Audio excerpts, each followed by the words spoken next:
Spain's Prime Minister has accused Europe and the West of double standards over Ukraine and Gaza, warning that it could, quote-unquote, undermine its global standing. In an interview with The Guardian, Sánchez has called Israel's assault on Gaza as one of the darkest episodes of international relations in the 21st century and has described Europe's response to the Gaza war as failure. Sánchez, who was the first senior European leader to accuse Israel of genocide, has said that Spain was pushing to suspend the EU's strategic partnership with Israel and even punish it financially.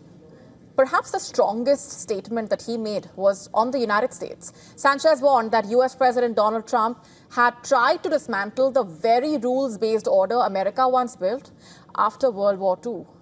He said, and I'm quoting, "The most shocking reality is that the principal architect of the international order is now weakening it. And that is why there is an opportunity for the EU and also the UK, quote unquote." Despite the clashes with Trump over NATO spending, the Spanish Prime Minister said that Spain remained a reliable partner and committed to strong ties with Washington, while criticizing US withdrawal from global climate as well as health efforts. And he argued that Europe could strengthen its influence, but only by acting morally and consistently. According to him, Europe needs to avoid double standards. Sanchez's statement coming ahead of his London summit with the UK Prime Minister, the first significant bilateral meeting in more than a decade, and made possible by a post-Brexit deal over Gibraltar.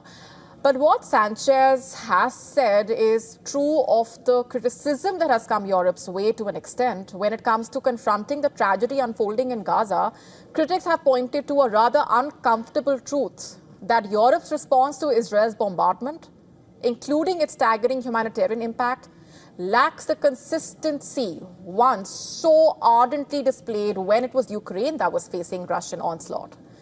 And it's also true, to a certain extent, that some European nations were among the first to start criticizing the sheer bloodshed that Israel was subjecting Gazans to when the war started in 2023.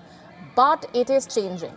And now more and more countries, from France to the UK to Belgium, are pledging recognition of a Palestinian state as the humanitarian crisis deepens in Gaza. Spain's Prime Minister has called Gaza one of the darkest episodes of the 21st century. But the question still is, can Europe translate these words into action?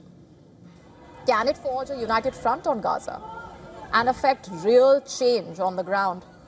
For now, that remains to be seen. To stay up to speed with the latest news, download the WION app and subscribe to our YouTube channel.